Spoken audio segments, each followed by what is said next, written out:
A parking lot in San Diego has become the latest flashpoint in President Trump's immigration crackdown. Several 10 News viewers sent this video to our staff asking us to look into it. The footage shows a woman apparently being detained by federal agents at a hotel in Mission Valley Thursday morning. We spent the weekend digging for details, and ABC 10 News reporter Talia Latoy spoke to some people who saw this all unfold.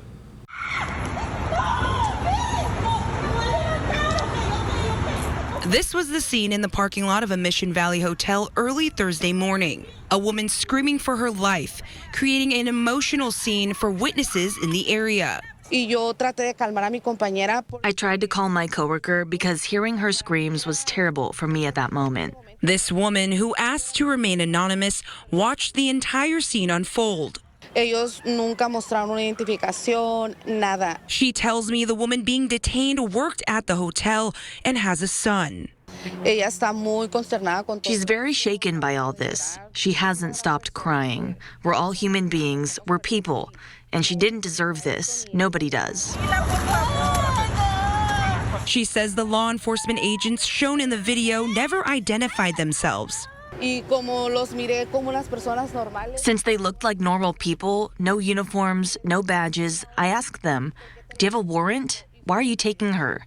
And all they said was, "Don't interfere, don't interfere." According to a statement released to ABC 10 News from DHS, ICE Homeland Security Investigation Special Agents and U.S. Customs and Border Protection officers arrested Brenda Iris Valencia at the Handlery Hotel in San Diego. Valencia was arrested for being present in the U.S. after entry without inspection. Now Valencia has been released with a notice to appear and an ankle monitor in order to return to her son.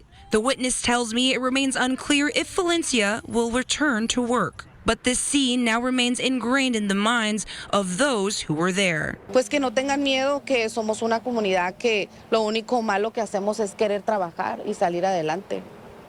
In Mission Valley, Talia Latoy, ABC 10 News. Two teenagers in Oceanside have been left without either parent after an immigration raid at their home. The incident back on June 18th was captured on camera. Kevin Robles is 17. His sister is 14. Kevin told us his family woke up to shattered windows and loud noises. Their apartment had been surrounded by uniformed agents holding firearms.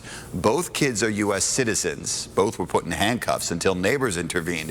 Agents had a warrant for their father, Arnaldo Robles. He was detained. Kevin says his mother was as well.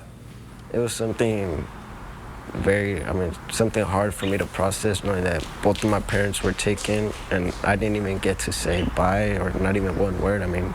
All they said was, "I love you." That was the last thing. The couple had been in the U.S. for more than 15 years, but without legal status. Court records show Arnaldo was convicted of DUI back in 2023. It's unclear if that's what led to the warrant. Our media partners at KPBS reached out to DHS for details about the arrest, but got no response. And today, a San Diego judge is ordering the Department of Homeland Security to take the stand and defend its practice of arresting migrants inside the federal courthouse. This is part of a civil case filed by lawyers for a Moroccan immigrant who was arrested June 3rd after a final asylum hearing. The judge wants information on how many people have been arrested in the court's hallways. He's also asking Homeland Security about their decision-making process for when to arrest someone instead of allowing their case to play out in court. About 160 U.S. Marines are now in Campo to help border officials with the president's immigration crackdown. A spokesperson for the Joint Task Force Southern Border says those Marines' main focus will be to reinforce border barriers with concertina wire. The latest wave of deployments brings the total number of military personnel at the border to more than 10,000.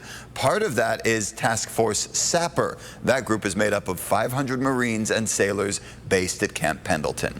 Immigration crackdowns and ICE raids are affecting California farms. ABC 10 News reporter Laura Acevedo went into the fields with the farmers and the owners and workers to see the challenges they face and the impacts it's having on the food you eat. We're calling it Harvest Interrupted, the cost of enforcement, and our special coverage on this begins tonight on ABC 10 News at 6.